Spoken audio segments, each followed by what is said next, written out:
100 के करीब जो अटैक हुए हैं वहाँ पे कई लोगों की जानें गई हैं। जी, मेरा नाम सारा हसन खान है और मैं हबीब जालिब साहब की पोती हूँ। अभी अकल के जो है वो होश के नाखून ले लेने चाहिए, क्योंकि मोहब्बत गोलियों से बो रहे हो, वतन का चेहरा खून से धो रहे हो। उस वक्त हमने आधा पाकिस्तान गवा दिया। हमारे मिसिंग पर्सन्स हैं, उनको आप अदालत में ले आए। जो मेन स्ट्रीम मीडिया है जो लिफाफे लेकर खामोश हो जाता है, कहते हैं कि हमारा बाप, हमारा भाई, हमारा बेटा, जिनको उन्होंने बड़ी मुशक्कतों से पाला पोसा जवान किया, तो आप उनको जो है वो गायब कर देते। ये मुनसिफ भी तो कैदी हैं, हमें इंसाफ क्या देंगे? उनके पास असलहा कितना है, उनकी फौज कितनी है, माने 1 मिनट में मजहब के नाम पे जो है ना एक दूसरे को एक्सप्लॉइट हो जाते हैं, एक्सप्लॉइट हो जाते हैं। सोच कैसे बदले। ये दो महिलाओं ने मिलकर पाकिस्तान को बहुत ही साफ सुथरे तरीके से धो डाली। पाकिस्तान को फिर से वही डर सता रहा है दोस्तों, जो 1971 में हुआ था। बांग्लादेश पाकिस्तान से छिन गया। आज वही वाकया दोहराने वाला है। पाकिस्तान में आए दिन रोज बम फट रहा है, रोज विस्फोट हो रहा है, रोज लोग मारे जा रहे हैं। यही डर के बारे में इन महिलाओं ने पाकिस्तान को आईना दिखाई। ये जो महिलाएं बिलोंग करती है दोस्तों, एक लेजेंड है। हबीब गालिब साहब मशहूर शायर पाकिस्तान के हुआ करते थे। एक उनकी बेटी है, एक उनकी पोती है। नमस्कार, आदाब, सत श्री अकाल दोस्तों, मैं आपका दोस्त मिस्टर डिप्पी। चलिए चलते हैं बिना देर के वीडियो की तरफ। आइए देखते हैं, मजा आएगा।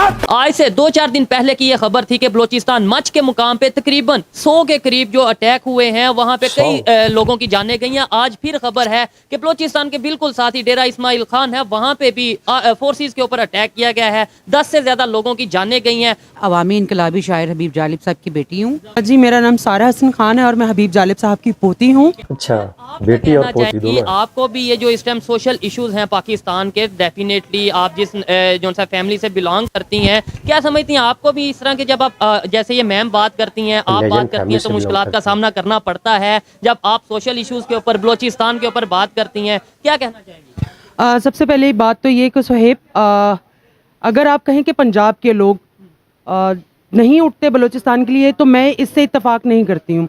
पंजाब के लोग ख़ास तौर पर, अगर मैं अपनी बात करूँ तो हाँ, अपने खानवादे की बात करूँ, हम अपने आप को इस कौम का मकरूज समझते हैं।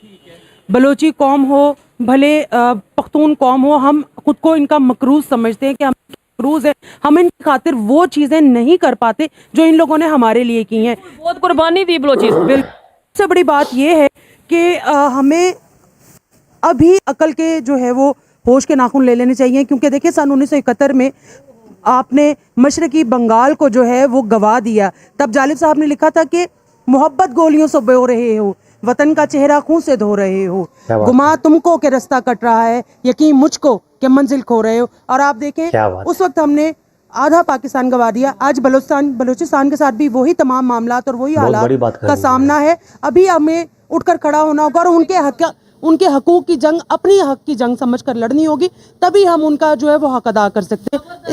ऐसी जब शख्सियात हमें मिलती हैं, ऐसी सोच जब पाकिस्तान में, पंजाब में आज भी अगर मौजूद है, कहीं ना कहीं उम्मीद मौजूद है। अच्छा, 1971 में भी हमने ये इल्ज़ाम लगा दिया जी इंडिया की साजिश है, इंडिया की साजिश है, अपनी गलतियों को हमने नहीं माना। आज भी बलूचिस्तान के अंदर भी हम इंडिया जो सा वो ये कर रहा है, वो कर रहा है। हबीब जालिब साहब को इंडिया से बहुत से लोग सुनते थे। मैं ये समझता हूँ वहाँ पे बहुत फैन फॉलोइंग है, क्योंकि वो हमेशा सच की बात करते थे। उन्होंने कभी नहीं कहा कि इंडिया ये कर रहा है, उन्होंने तो ये कहा हम खुद कर रहे हैं। देखिए जी, सबसे बड़ी बात ये कि हबीब जालिब साहब ने कभी, मैं ये बात आपके चैनल के तवज्जुह से ये जो मिसकंसेप्शन है इसको क्लियर करना चाहूँगी कि जालिब साहब ने कभी किसी इदारे की मुखालफत नहीं की थी। उनकी मुखालफत थी अगर फौज के साथ, तो इसी बात पर थी कि सरहदों पर अमन हो और आप अपनी अपनी बैरकों में वापस जाएं। जो हमारा एक फौज के पास एक्स्ट्रा जाता है वो हमारी तालीम पर हो, हमारे सेहत पर हो, वो हमारी बुनियादी आप उनका हक अदा कर दें, दे दें उनका हक जो वो मांगते हैं, देने चाहिए, क्यों नहीं देते हम। आप अगर महरंग बलोच का अपने प्रोटेस्ट या आप ये चीजें देख रही होंगी तो आपको आइडिया होगा कोई बड़ी लंबी चौड़ी उनकी डिमांड नहीं है। वो ये नहीं कहते कि जो हमारे मिसिंग पर्सन्स हैं उनको आप अदालत में ले आए। अगर वो गलत है तो सजा, गलत है तो सजा दें। हम अपने हाथों उनको फांसी लगाएंगे। बलोच कौम बड़ी बहादुर कौम है, बड़ी बागैरत कौम है।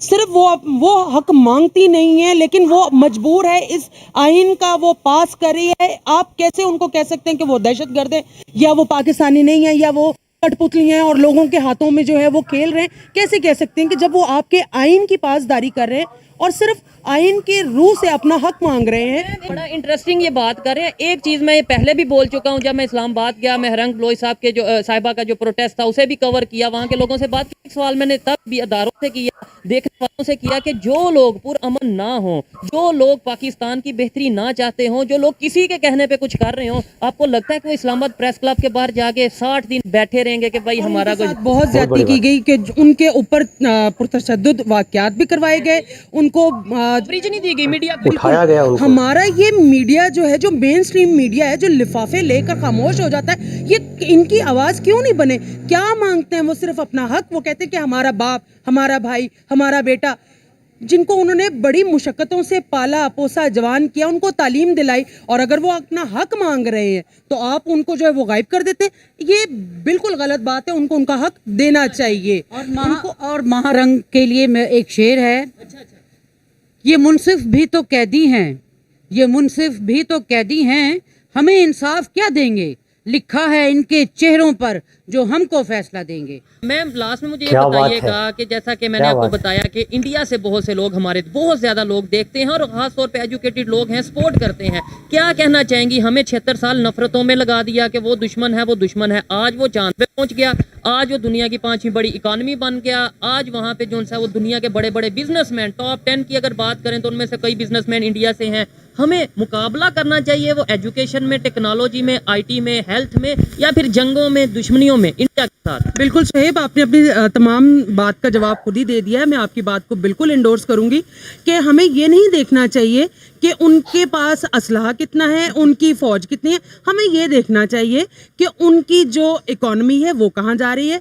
उनका लिटरेसी रेट कहाँ जा रहा है। जो इंटरनेशनल पे CEOs हैं बहुत सी, उनके जो अच्छे इकदामात हैं उनको ना सिर्फ सराहते हुए फॉलो करना चाहिए और इसमें शर्म नहीं महसूस करनी चाहिए। आप सुपर पावर को फॉलो कर लेंगे, आप उसमें कोई शर्म नहीं महसूस करेंगे। साथ हजारों साल हम रहे हैं, मतलब हमारी हिस्ट्री तो उन्हीं के साथ है ना। ये हमें 70-76 बिल्कुल साल सही। हुए लैदा हुए, तो हम वो आप, मैं कहना वो ही चाहूंगी कि आपका कल्चर वो है, आपका जबान वो है, आप नफरतें और मोहब्बतें वो है, तो ऐसे उनको जो है वो इनकार कर सकते हैं।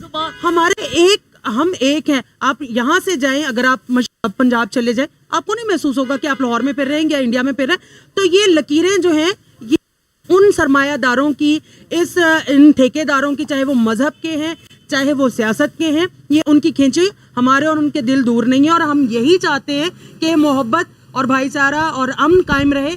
हम जिस खानवादे से रखते हैं, जिस लेगेसी को लेकर चल रहे हैं, उन्होंने हमेशा अमन की बात की, उन्होंने हमेशा मोहब्बत की बात की।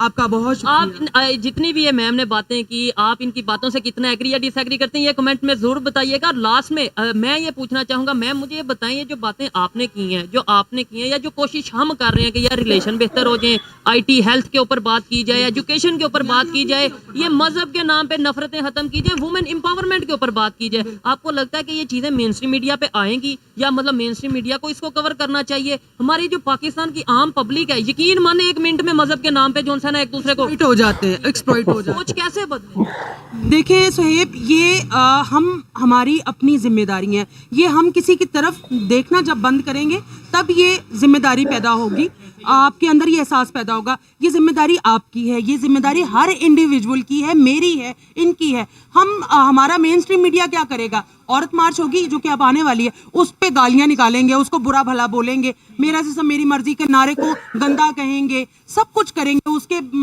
मुकाबले में अभी वैलेंटाइंस क्या है, मोहब्बत का दिन है, उस पे किसी को अगर ठीक है, मैं उसके पूरे टर्मिनोलॉजी उसमें मैं ये कहता हूँ ना, उसमें मुकाबले में आप हया डे लाकर खड़ा कर देंगे। अपने माइंड को क्लियर रखें। मैम ये कहता हूँ, लेट्स सपोज आपने जो करना है आप वो करें, डेमोक्रेसी का मतलब क्या है? जो मैंने करना है मैं करूं। मैं कौन होता हूँ आपको टैग लगाने वाला कि ये गलत है, या आप मुझे कहें कि मैं? बेसिकली बात ये है कि आप अपने हकूक को अपना हक समझे और दूसरे के हक अदा करने को अपना फर्ज समझे। ये जो सोच है इसको तब्दील करने की जरूरत है। और मेरा नहीं ख्याल कि वो किसी पॉसिबल है। बिल्कुल पॉसिबल है, क्यों नहीं हो सकता, क्यों नहीं हो सकता? सिर्फ यहाँ से और यहाँ से अपना जो माइंड है उसको चेंज करने की बात। जी, न्यू जनरेशन से बहुत उम्मीद है कि आने वाले वक्त में तब्दीली आए, तो ये बड़ी उम्मीद है। और जालिब साहब के शेर के साथ मैं फिर वाइंड अप करेंगे। मेरे हाथ में कलम है, मेरे जहन में उजाला, मेरे हाथ में कलम है, मेरे जहन में उजाला, मुझे क्या दबा सकेगा कोई जुल्मतों का पाला। मुझे फिक्र हमने आलम, तुझे अपनी जात का गम, मैं तुलू हो रहा हूँ तू गरूब होने वाला। रोज बम और धमाकों से दहल रहा है पाकिस्तान, आए दिन विस्फोट हो रहा है। रोज पाकिस्तान में खबरें आ रही हैं कि आज यहाँ इतने लोग मारे गए, आज वहाँ इतने लोग मारे गए। अभी पाकिस्तान में इलेक्शन होने वाला है और आपने एक नया न्यूज सुना होगा, इमरान खान बुरी तरह से फंस चुके हैं। उनको पहले 10 साल का सजा हुआ, अब उनको 35 साल का सजा हो गया। अब सुनने में आ रहा है कि उनको हो सकता है कि फांसी ना हो जाए। पाकिस्तान में बहुत ही बुरा कंडीशन चल रहा है। अब पाकिस्तान को एक डर सता रहा है दोस्तों, बांग्लादेश वाला कांड फिर से न दोहरा दिया जाए, क्योंकि बलूचिस्तान के लोग अगेंस्ट है पाकिस्तान से, यूके भी अगेंस्ट हो चुका है, सिंध के लोग भी अगेंस्ट है, पंजाब से भी कुछ कुछ आवाजें आने लगा है दोस्तों। तो दोस्तों उम्मीद करते हैं कि आपको वीडियो देखकर अच्छा लगा हो। अगर आप मेरे चैनल पर नए हैं तो सब्सक्राइब करें, वीडियो को लाइक करें और शेयर जरूर कीजिएगा। मिलते हैं एक न्यू रिएक्शन वीडियो, तब तक के लिए नमस्कार, जय हिंद।